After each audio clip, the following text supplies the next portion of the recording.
So another part of the job, I feel, I'm always trying to make someone realize something by fully realizing it myself. Is that because you're an uplifter, or because they need to realize it in order for you to get what you want?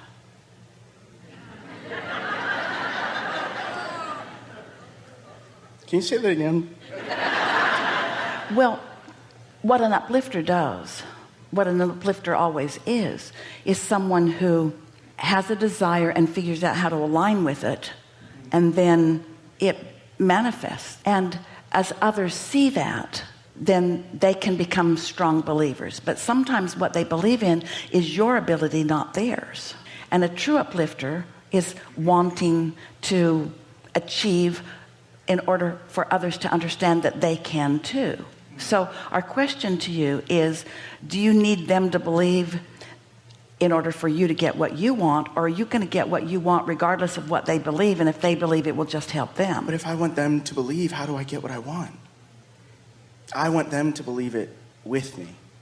And I want to believe it so bad for myself that they have no choice but to believe it as well. You're right about all of that, but here's the way to make that happen. When you stood before Jesus dripping your illness, he did not see your illness, he only knew your wellness.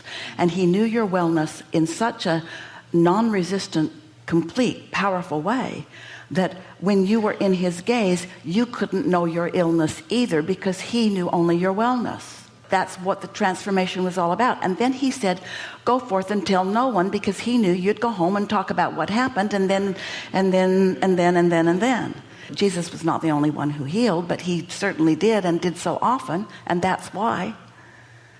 So what that story really is about is that when you are in concert, in full non-resistant state, in absolute allowing, calibrated to your inner being, so there's no resistance within you, you are tremendously influential. It doesn't mean that you can create in someone else's reality, because even Jesus couldn't create in someone's reality if they didn't want it more than they doubted it.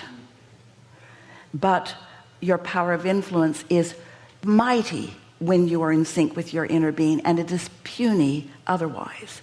And so that's why we're always asking you, why do you want it? Why do you want it? Because when you get to the heart of what you want and why you want it, and that's why we ask you, do you want it because you want them to have the benefit of the knowledge, or do you need them to understand in order for you to get what you want? I think a Two lot of the different time things. it's that second one. Yeah. It's natural because you've calibrated to other humans and you see others as helping you along the way. You're not totally convinced that you can do it independently of others. And the reason for that is you don't want to do it independently of others. You want the cooperative components to come together. It's way more fun. There's so much talent and so much synergy in getting together with others. But if you've got a strong doubter in your midst, you got to ignore that doubt. You've got to put them in the inactive box, because if they really doubt and you're prone to doubting, they'll hook you in ways that you don't even realize you're being hooked in, and then you're in your own way because they're influencing you rather than you influencing them. So what it really comes down to is accepting that your inner being is real and that your inner being is always on your side, and most of all, understanding what negative emotion means every time. What negative emotion means every time is that you are telling yourself a lie, because what you believe right now, your inner being doesn't believe, and your inner being knows what's real. And so if you've got negative emotion, that means you're contrary to your inner being, which means you are the one deceiving yourself, because your inner being knows that you can be or do or have anything that you desire. See how it works? Yeah. So as much as I love listening to you and Eckhart Tolle and, all these other people who really take me into the vortex, by my own will, I have to want it myself too, but I don't want to need you, and I want my own inner being, and I want to fly like with myself. You don't need us. We're just telling you what you already know. We are actually just messengers for your inner being to you. Why doesn't mine speak like Esther's does? Why does mine need a middleman? I'm so big. It doesn't, but the strongest message, we've said this a dozen times today, and you're going to hear it right now. The emotional language is the purest language. So your high-flying feeling or your disappointed feeling, those are direct messages from your inner being. Direct. There's no middleman involved. We cannot get between you and your emotion. That's as direct as it gets. All we can do is remind you what the emotion means so that you can put two and two together when you feel the emotion. We know for sure that when you meditate, you receive clearly. It happens all the time. But this is impressive. We know that it is. Esther gets tuned in, and she has the advantage of all of you calling through her in this moment. And it's a rare one of you that's in a moment when there's this much pure intention being called through you. So she has a real advantage in a moment like this. Esther had it with Jerry in the beginning because his desire to know was so strong. And Esther was just bipping along, living happily ever after. So here it is. But Esther's not doing anything that you can't do. If you want to be a freak like her.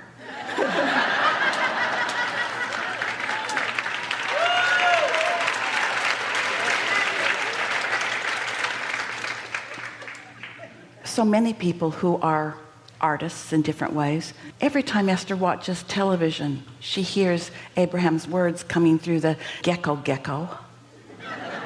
He's now talking about you create your own reality and how to manifest good stuff, and she's just right on, gecko. In other words, car commercials, everybody knows this stuff, it seems. I want to say something that I know is there, that I am looking for so intensely, and you always say you can't find it when you look for it. Okay, so soften your sentence right here. I want to say something that I know is there, and there was an unspoken word that says, but I can't find it. And so just keep focusing. I want to say something that I know is there, and I know that I'm getting readier to say it. And in this environment, there's less in the way, and so I'm expecting that if Abraham ever stops talking, that I'll be able to say what I'm wanting to say because I know it's there. Your inner being is saying it to you. How do I get better at hearing it? I know quieting my mind. Your inner being is saying it to you. Your inner being is saying it to you. This will really help you.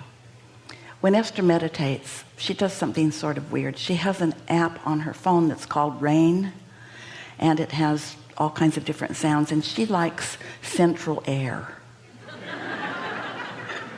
Because she just likes central air. She tried all of them, and that's the one she likes the best, central air. So now she listens to central air. Now, the people who created this sound, they were very clever. They didn't play hours of the air conditioning running. They played 10 seconds of it and put it on a loop. And if she listens carefully, she can hear something clank for a minute about every 10 seconds. So she listens for the clank. Just listens for the clank. Just listens for the clank. And when her mind wanders, she says to herself, listen. Just listen. Just listen. Now she knows there's nothing really worth listening on that Central Air app beyond the clank. But she wants to hear the clank because she knows it's there and she wants to listen for the clank. And do you know it takes her into deep meditation every time? Because she's listening for something that's not resistant in nature, and so off she goes. So what we're saying to you is just listen. And this is the part that's going to be a little harder for you to come along with, but this is the part that we want you to hear. You want to listen for wisdom. Just listen for the clank. You want to listen for answers. Just listen for the clank. You want to listen for solutions to problems or for bright paths. Just listen for the clank. Because as you train yourself, as you teach yourself to quiet your mind, your vibration will rise and you'll hear everything about everything. You'll be obnoxious.